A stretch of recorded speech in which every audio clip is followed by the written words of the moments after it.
Assalamualaikum warahmatullahi wabarakatuh.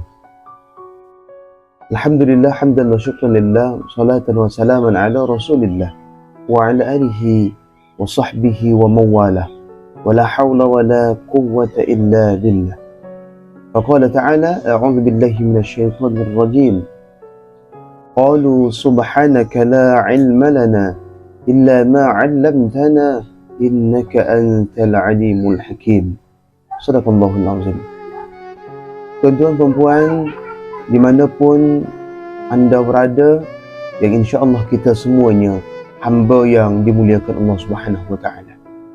Suatu hari masa saya duduk sembang dengan salah seorang ustaz, ustaznya bercerita kepada saya bahawa ada salah seorang pemuda, anak muda yang dia wafat dan dia baru sekali ni melihat anak muda, seorang lelaki yang meninggal dalam keadaan husnul khatimah. Harap-harap kita pun husnul khatimah juga. Harap-harap akhir hayat kita mati menghadap Allah Subhanahu wa taala dalam keadaan husnul khatimah. Amin ya rabbal alamin. Tuan-tuan dan puan, insya-Allah dimuliakan Allah Subhanahu wa taala. Ustaz ni cerita kepada saya bahawa lelaki ni, anak muda ni, dia tak ada kad pengenalan sama sekali. Tak ada dokumen, tak ada IC, tak ada pasport. Tak ada sama sekali yang dapat menyatakan dia ni orang mana. Tapi dia pergi Malaysia nak mencari kerja sebab mak dia dalam keadaan sakit. Singkat cerita, anak muda ni pergi sana, pergi sini. Lepas tu adalah salah satu surau yang tengah mencari imam. Imam ni memang dia bagi allowance lah. Lepas tu dia sediakan tempat tinggal oleh pengurusi surau. Lepas tu anak muda ni datang dekat situ. Dia pergi dekat surau, dia jumpa dengan pengurusi surau. Lepas tu dia cubalah, sebab dia punya suara yang bagus, suara yang power.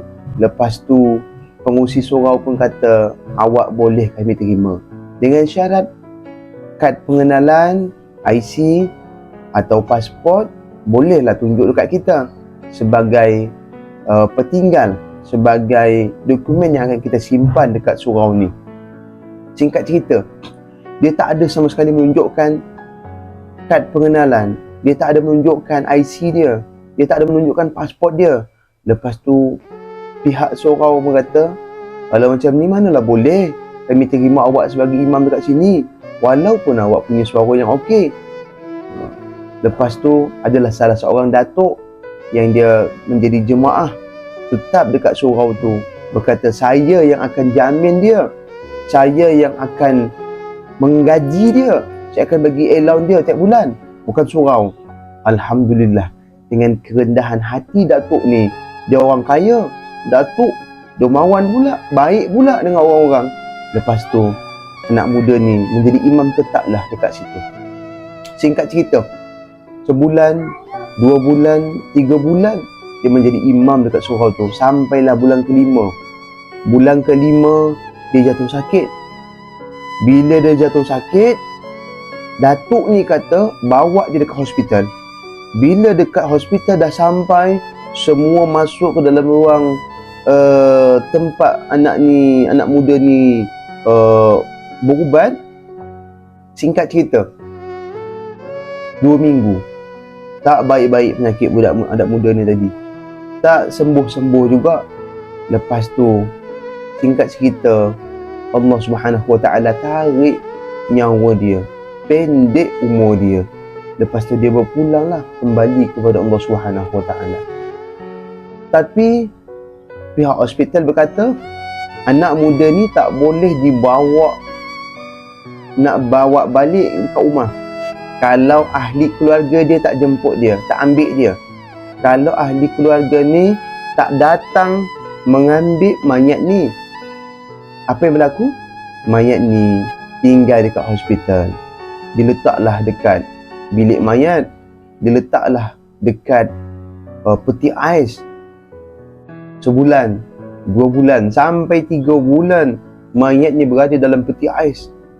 Agaknya kalau mayat yang dah lama 2 bulan, 3 bulan, bahkan 4 bulan lamanya, rasa-rasanya mayat tu dah bau busuk. Tapi apa yang berlaku? Datuk ni kata, saya yang akan membayar semua administrasi semua yang ada dekat hospital ni. Saya yang akan membayar semua perubatan anak muda ni, sebab ni tanggungjawab saya. Okey, kalau macam tu, pihak hospital pun mengatakan, baiklah Datuk, kalau Datuk yang menjamin ni semua, saya akan bagi Datuk, izinkan Datuk untuk membawa mayat ni untuk dimakamkan di perkuburan. Tak berapa lama, Datuk ni mengajak salah seorang ustaz yang bercerita dekat saya. Apa yang berlaku? Ustaz ni membawa Tok Bilal nak memfardu kifayahkan mayat ni tadi. Bila Tok Bilal jenazah ni ikut dengan ustaz ni sekali datang, agaknya dah 3 bulan, ustaz ni merasa macam bau busuk. Tok Bilal pun kata, dah 3 bulan ni dah. Dah pecah perut dia, dah bau busuk. Tapi bila ustaz ni buka peti ais dekat bilik mayat tadi, bila ustaz ni dan Tok Bilal tadi berkata, buka, apa yang berlaku? Anak muda ni tak ada bau busuk sama sekali pun. Lepas tu, dia meninggal dalam keadaan tersenyum. Lepas tu, ada peluh dekat kening dia. Terlihatlah. Bahkan kata Nabi SAW, salah satu yang menjadi tanda bahawa seseorang itu akan meninggal wafat dalam keadaan husnul khatimah ialah ada peluh, ada keringat jagung dekat kening dia. Masya Allah, luar biasa. Ustaz ni pun menitiskan air mata. Ustaz ni pun menangis. Sebab apa? Sebab dia tak pernah dia tak pernah sama sekali jumpa yang macam ni yang berlaku. Ustaz ni sedih. Allahu Akbar. Tak tahu hidup kita macam mana. Tapi dia baru sekali ni tengok anak muda ni meninggal dalam keadaan husnul khatimah. 3 bulan dia berada dekat hospital, dalam peti ais, dalam bilik mayat, tapi bau busuk sama sekali pun tak ada. Ustaz ni kata, anak muda ni ada kawan tak? Ada, Datuk tu kata. Boleh telefonkan kawan dia? Boleh, Datuk ni kata. Okey, telefonlah kawan dia ni tadi, anak muda ni tadi yang meninggal dalam keadaan husnul khatimah. Apa yang berlaku? Anak muda ni pun, kawan dia pun datang dekat hospital. Datang, bila tengok dia punya kawan dah meninggal, dia pun menangis. Bila meninggalnya, Ustaz? Bila meninggalnya, Datuk? Kata dah 3 bulan yang lalu dia meninggal. 3 bulan lepas. Apa yang berlaku? Terkejut kawan ni tadi. Lepas tu Ustaz ni berkata, anak muda, awak kenal dengan dia kan? Kenal Ustaz. Ini sahabat saya, kawan dekat saya. Saya nak bertanya dengan awak, Ustaz ni kata. Apalah amalan yang anak muda ni, yang dia menjadi imam dekat surau kami ni, yang dia kerjakan selama hidupnya? Kenapa sampai Allah wafatkan, Allah meninggalkan, Allah matikan dia dalam keadaan husnul khatimah? Sahabat dia berkata, Ustaz, memang dia ni orang biasa. Memang dia tak ada kad pengenalan. Memang dia tak ada IC. Pasport sekalipun tak ada. Tapi selama saya berkawan dengan dia, saya tak pernah menengok dia. Saya tak pernah melihat dia meninggalkan solat tasbih setiap hari, Ustaz. Dia solat tasbih setiap hari. Kalau dia buat waktu siang, waktu pagi, dia buat 4 rakaat, Ustaz. Lepas tu, bila malam dia buat 2 rakaat. Allahu Akbar. Meninggal anak muda ni dalam keadaan husnul khatimah. Masya Allah. Tuan-tuan perempuan, mari kita buat satu amalan yang istiqomah kita laksanakan. Kita buat satu amalan yang dapat menghantarkan kita ke syurga Allah Subhanahu Wa Taala. Yang insya-Allah seperti amalan anak muda ni tadi, dia istiqomah dengan solat tasbih dia. Mungkin tuan-tuan perempuan istiqomah dengan sedekah. Mungkin tuan-tuan perempuan istiqomah dengan solat duha.